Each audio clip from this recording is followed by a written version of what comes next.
Book 101 Radio. Book 101 is about the books that I read for the last 40 years. And today I have my special guest. He is the founder and CEO of Skynet, none other than Mr. Damon Darnall. Hey, Daniel. Great to be here. Thanks for having me on. Welcome, Mr. Damon, on Book 101 Review. And can you please introduce more about yourself that I missed? Sure. Yeah. I've been in the drone industry for quite a while. It was kind of love at first flight. Uh, First time I flew a drone was back in 1976, and I've just been kind of infatuated ever since then. I started a commercial drone business back in 1993, and I got to do all kinds of cool projects, work for a lot of uh, the alphabet agencies, DEA, ATF, stuff like that. We did some cool projects there. I competed a lot with some of the racing drones. I set a couple world records. Currently, I sit on the board at NASA at UTAM, which is the Unmanned Traffic Management, where we're basically navigating the introduction of drones and the low altitude economy, which is basically from the ground up to 400 feet, and all about the drone stuff. So, what we did is we started at Sky Eye Network back in 2014, and I had a beta program that we started because one of the challenges that the drones had, even though they've been around a long time, a lot of people aren't familiar, but in the United States, one of the first patents on a drone was back in 1898 by a guy named Nicholas Tesla. Mm-hmm. So that's, what, over almost 130 years ago. And drones have played an integral part in aviation, ever since. And in fact, the AMA, which is the Academy of Modeling Aeronautics, was actually founded, created, and set all the aviation rules 22 years before the FAA, which is the Federal Aviation Administration in the United States, before they were even formed. And so the drones have been a big part of it. But one of the challenges was that drones were super hard to fly. It was pretty much a self-regulating industry. They took hundreds, if not thousands, of hours to build, and even more practice time flying. It took the average person around 5,000 flight hours before they were even competent enough to do anything commercially. But all that changed pretty radically about 10 years ago. And with the thanks to these little supercomputers we all carry around in our pockets, we've with micro accelerometers and gyros, electronic gyros, the technology got better. Drones got easier to fly, and now all of a sudden, you didn't need years and years of experience. You just needed literally days of experience, and you can go out and start making money with a drone, which is pretty cool. And thank you so much for sharing your knowledge and wisdom to the world, Mr. Damon. Thank you. And today, let's talk about the fastest path to profit. Quickly launch a successful drone business even without flight experience. So tell us a fast path to profit without flight experience. What is the fundamental mindset shift required to see not being a pilot as a business advantage rather than limitation? Well, I think like anything, any entrepreneurial venture, one of the biggest challenges is just adopting that entrepreneurial mindset. We've trained over 14,000 people to start their own drone business, and over 30,000 people to get their FAA 107, which is a license required to operate commercially. And the big challenge that all the entrepreneurs have is they get kind of stuck in the whole paralysis by analysis, and it's the fear. It's what they're scared of. It's the unknown and the fear to get going. But one of the great things about the drone industry now is we're at this kind of really once in a lifetime opportunity where people can get started in the drone space and kind of suck.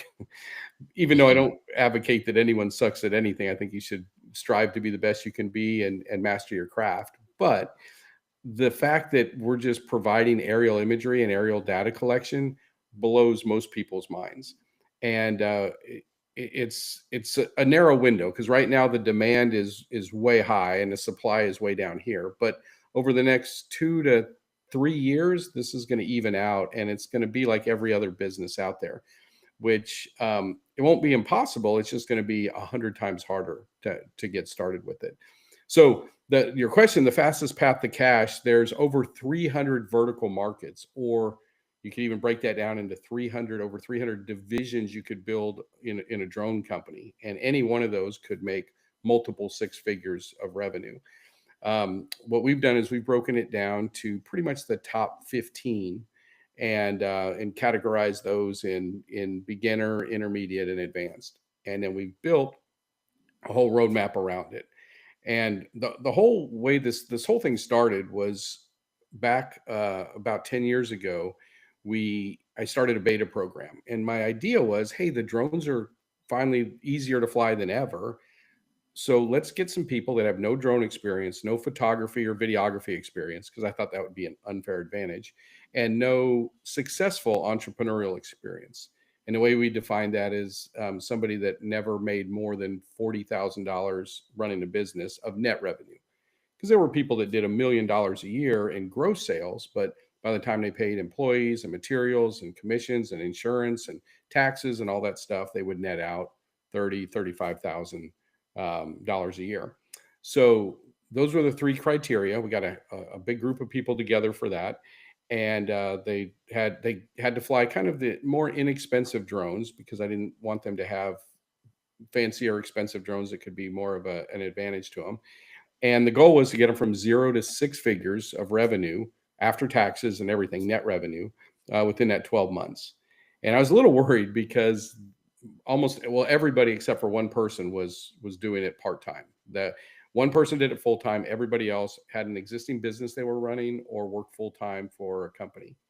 And but we gave them a roadmap, exactly details, what to do, how to approach the market, what to say, what settings to set your camera and the drone, and who editors to send it to and get it back, and everything, just basically the complete roadmap.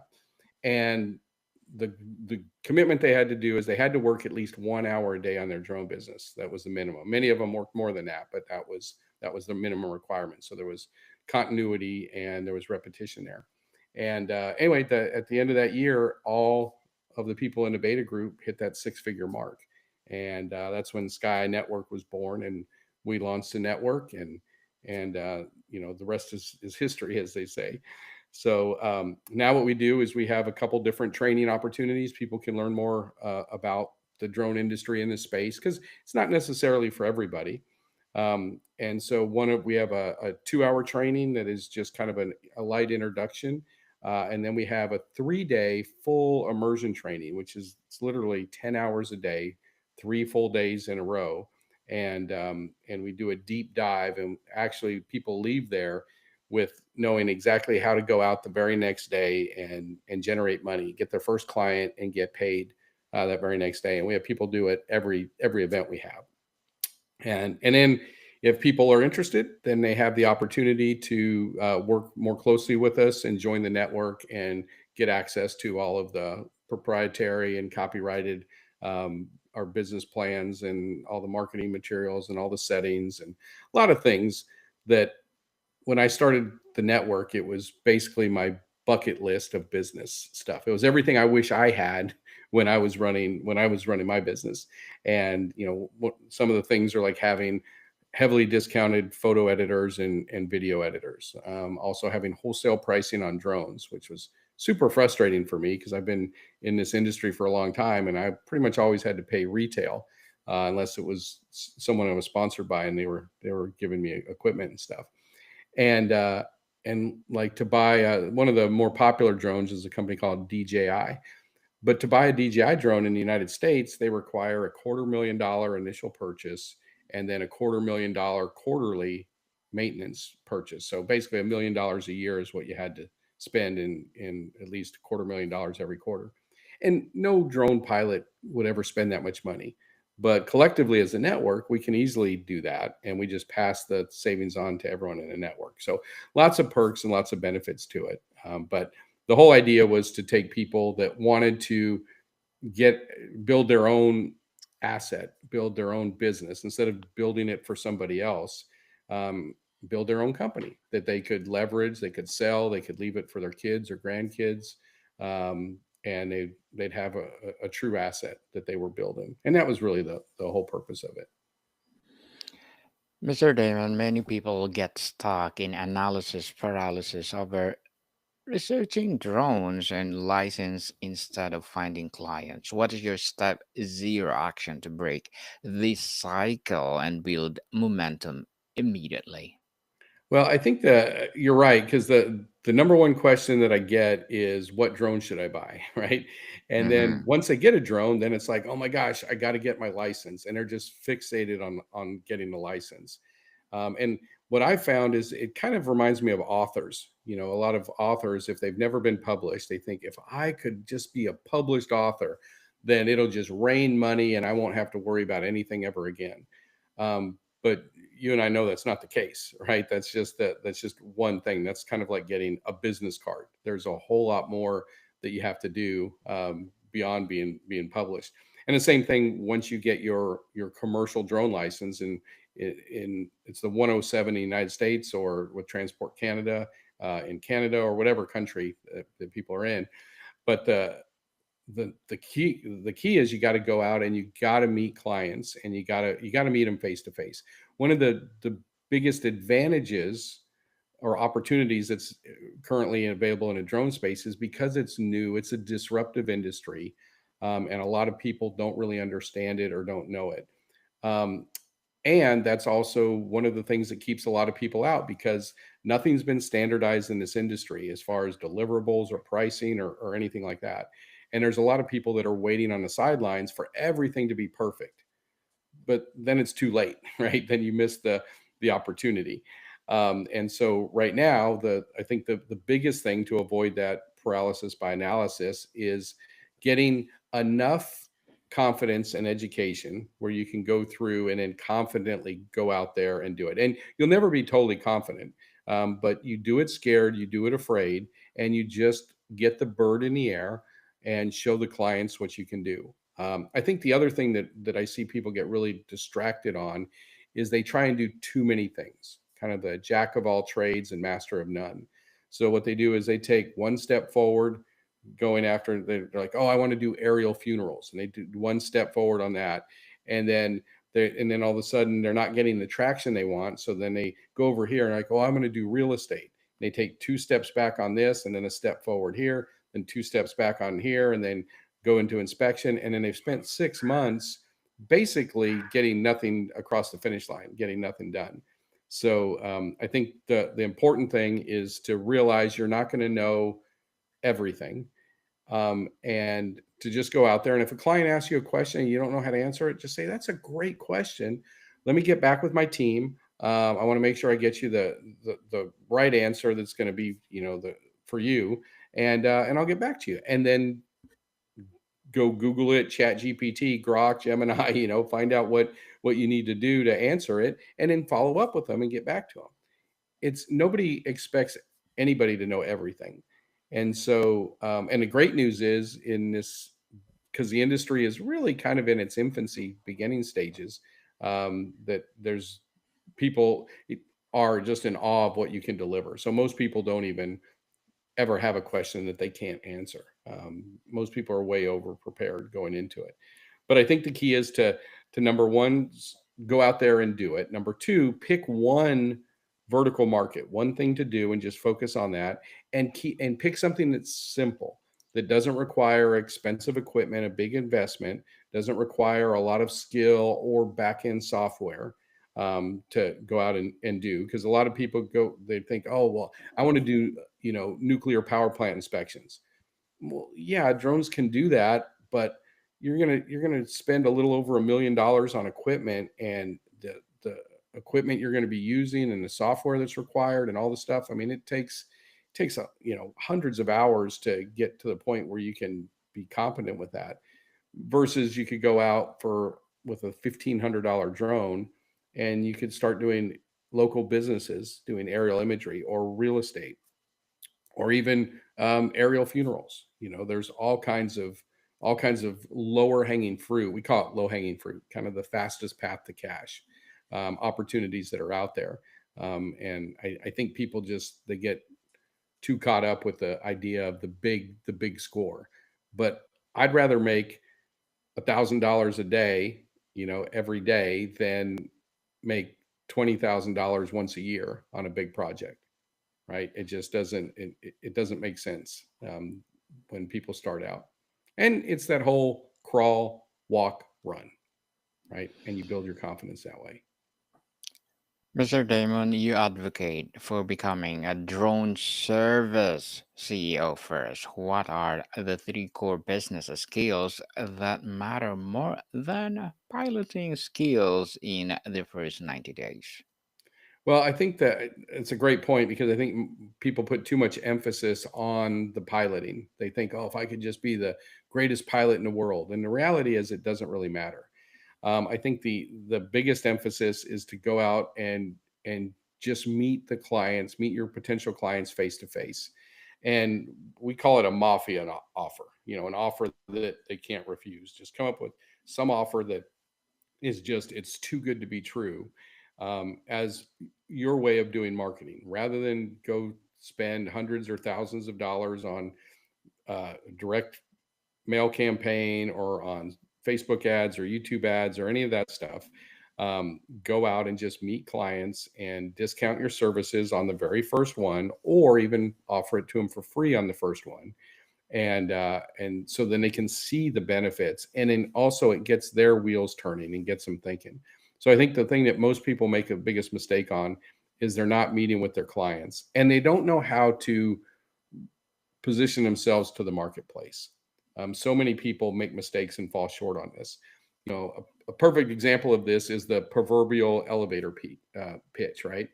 Mm-hmm. So if you go if you get in the elevator and it's you and one other guy, and you've got your drone shirt on, right? That's got your company logo on it or whatever. And then this guy happens to be like the CEO of a cell tower company, and they were talking about at their last board meeting about incorporating drones into doing cell tower inspection, unbeknownst to you. But you show up in the elevator with him, and he's like, "Oh, cool, daddy drones. That's cool. What do you do?" And then most people say, "Oh, well, I've got a drone, and it shoots 6K at 120 frames a second, and I fly it around, and I can take pictures and videos, and it's really really cool stuff." And then so this guy will say, "Oh, that's pretty cool. I just got my nephew a drone for Christmas. Cool, cool." So the value proposition just went to the toilet, right? But if you could rewind that Mm-hmm. and position yourself correctly with hot buttons, what would this guy or pretty much any business care about? Well, if comes in and the elevator and that you get a redo on that thing, and he's like, "Oh, cool guy, aerial drones. What do you do?" And go, "Oh, well, I help businesses make more money, attract more clients, introduce efficiencies, and impress everybody they know with aerial data collection and imagery." Well, if this guy's a business owner, he's going to be like, "Well, I want to make more money. I want to get more clients. I want to. We're doing inspections. I definitely want to save lives." So, what's his next question going to be? Well, tell me more. How do you do that? Can I get your card? Can I get your number? And you continue the conversation. But the way I see so many people present themselves to the marketplace is just dismal, and they shoot themselves in the foot right from the get go. So it's important to present yourself with the benefits, or the hot buttons we call them, of the client. What's most important to them, and it works every time. Interesting, Mr. Damon. And what is the low hanging fruit? The specific industry or clients that are easiest for a brand or new drone business to close a first deal with, and why are they best starting point?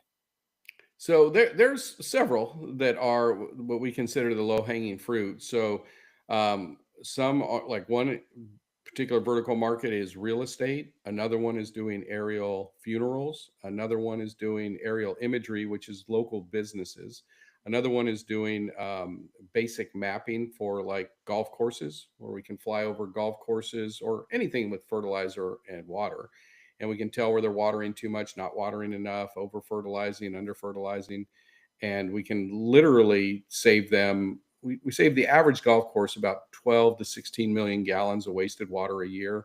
And we save them about $200,000 on wasted fertilizer every year. So that's more of an intermediate one, but that's still one of the ones that's recommended. And doing integral archive inspections for different companies, that like power line companies, bridges, dams, cell towers, wind farms, radio towers, all that stuff that they're sending people up to go and inspect, and you can easily do that with just a basic drone. And the reason these all kind of classify or get categorized as the low hanging fruit is because it doesn't require a lot of piloting skill, so it's pretty basic. You're relying on probably 95% of all the piloting work is done by the drone and AI, because the drones, I mean, let's face it, it's AI in the sky, and it's getting smarter and easier to fly every day. But they're easier to fly and harder to crash than ever before in history, which is a great thing for people getting into it.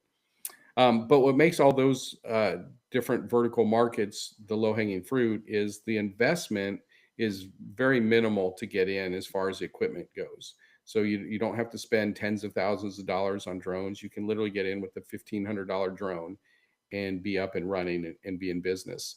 And then also like I mentioned, the flight skills that are required are very minimal. And most of them don't require a lot of back end training or expensive software or anything like that. The exception of the golf course one that does require a little bit more. But there's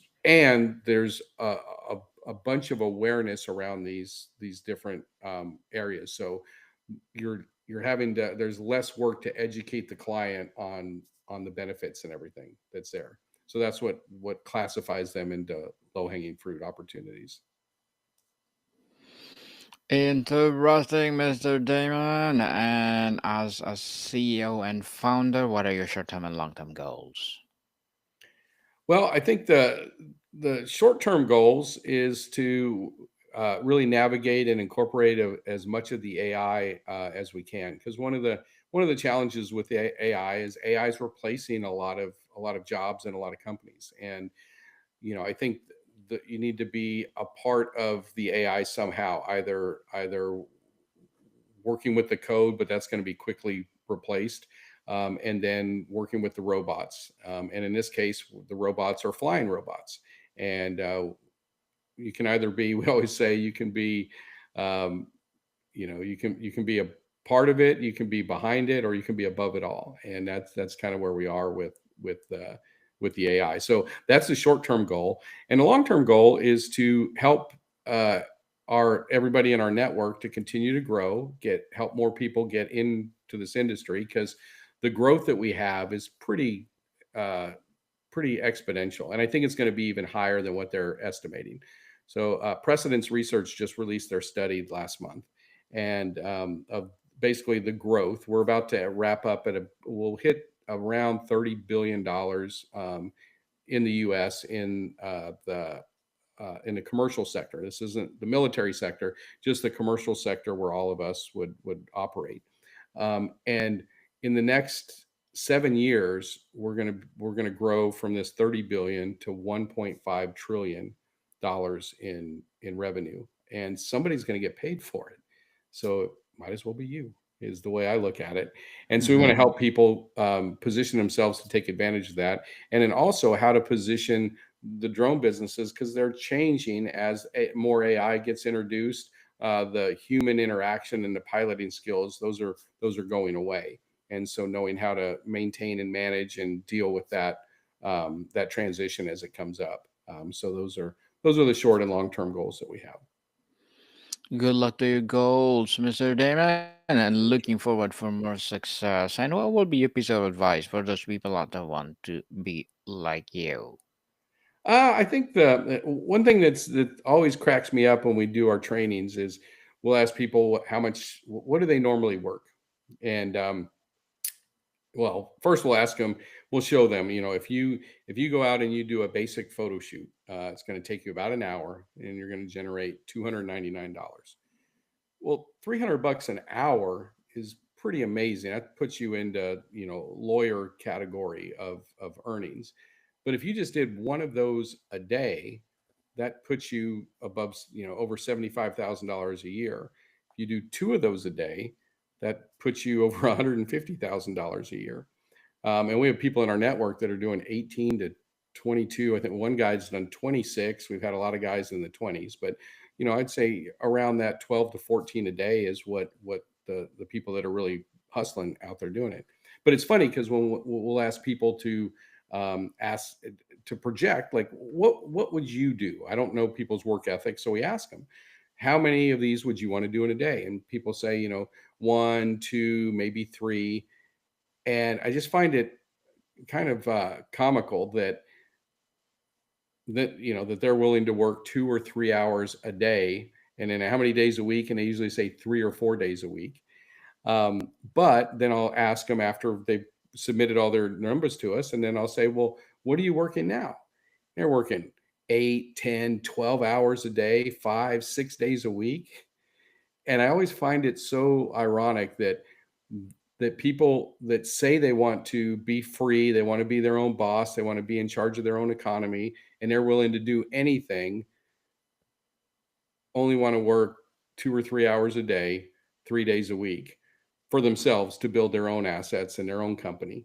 But for the man, their boss, or the company that they're building up, they'll happily work 12-hour days, 6 days a week, and have not much to show for it at the end of it. So I think one thing that's important is to really self-reflect on yourself, and decide is how bad do I want it, and am I willing to put in the work that it's going to take to get it going?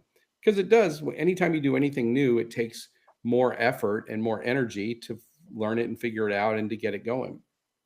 And a lot of it is just overcoming the fear, the mental block that most people have about doing anything new.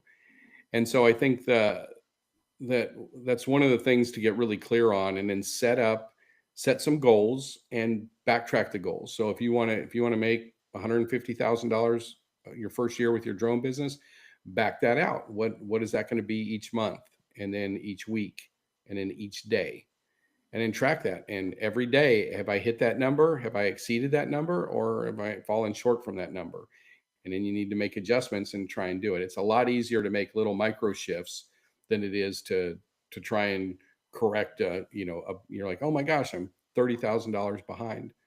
Um, it all starts with those little $300 deals. I know a lot of people, $300, that's not much, but it adds up. You start doing a lot of them, and that repetition, and it adds up and it adds up. And then you build up your infrastructure, your systems, and then you can hire pilots and hire editors and hire people to do all the stuff that you might be doing. So, but I think it's good in the beginning. You start out, you do it, you understand how it works, and just put in the effort, and you'll be handsomely rewarded. Thank you for that advice, Mr. Damon. And can you please recommend a book or books that influence you, Johnny?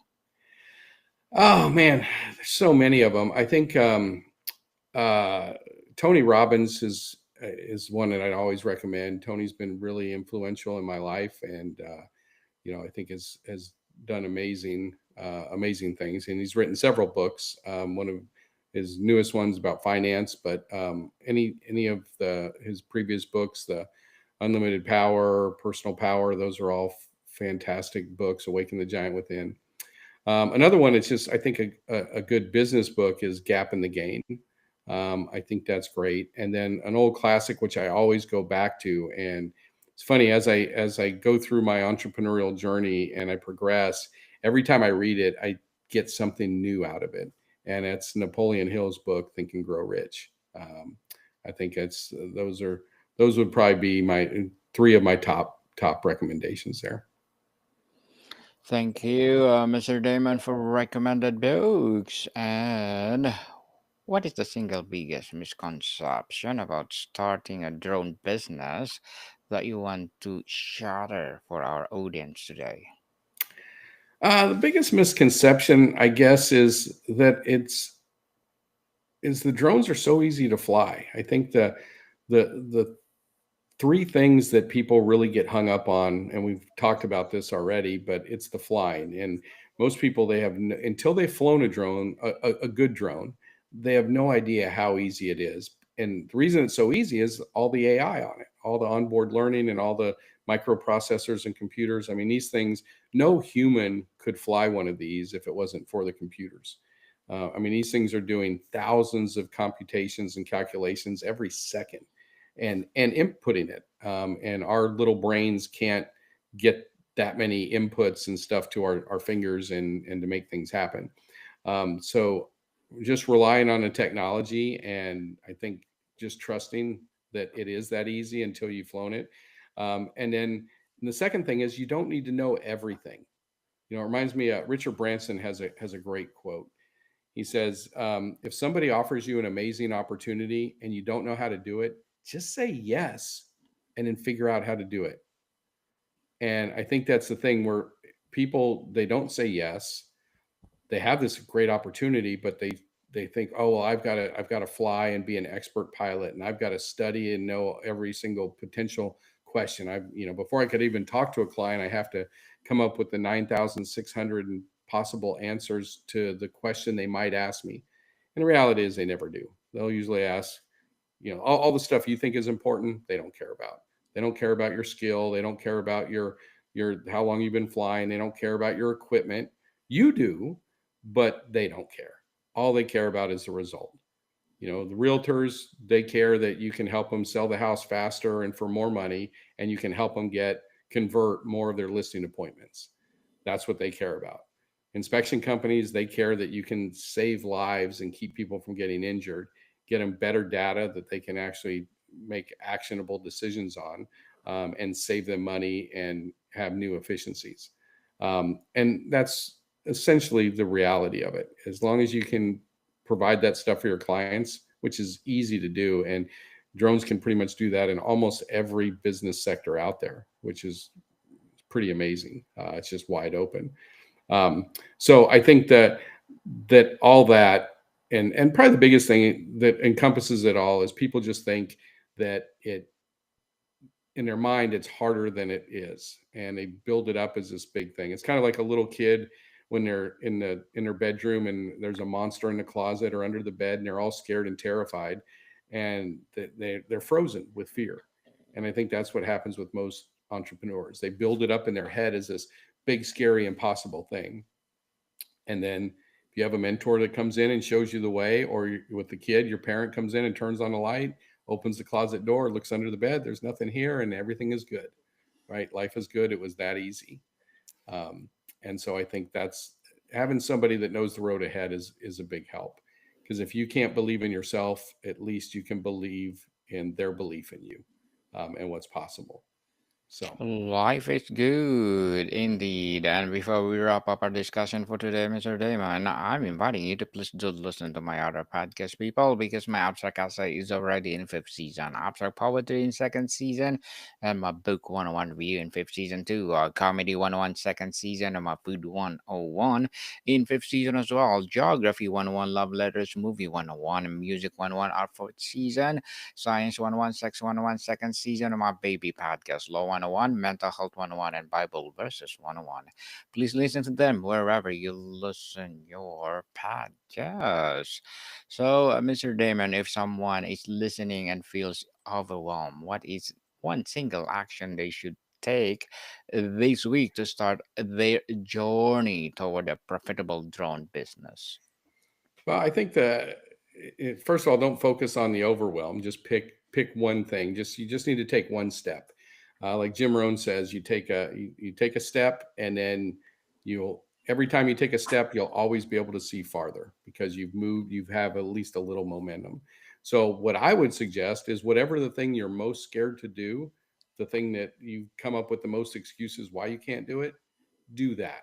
Do that first, and then everything else will just seem super easy. And once you get it done, you'll be like, huh, that was way easier than I thought. I know it was. So just go do it. Yes. Just do it, people. And Mr. Damon, thank you so much for sharing your knowledge and wisdom to the world. So, can you please invite our listeners to support your business, your advocacy, or whatever projects that you're doing right now? Yeah, if you guys would like to, anyone wants to find out more about us, you can go to dronecommandlive.com and find out about our 3-day training event. Or if you wanted to do something that was just not as big of a time commitment, we have the Dronepreneur Workshop. It's the dronepreneurworkshop.com, and it's a free 2-hour workshop where we'll give you kind of an overview and opportunities to see what's available in the drone space and if it's a fit for you. And I think that's a good way to dip your toe in there and see if you want to get part of that $1.5 trillion that's going to be trickling down out of these little money making machines that fly around the sky. Making money machine. Wow, I like that, Mr. Damon. Millions and millions of dollars. So, Mr. Damon, thank you so much for your time. Oh, you bet. Thanks for having me. Mordika people, see you soon.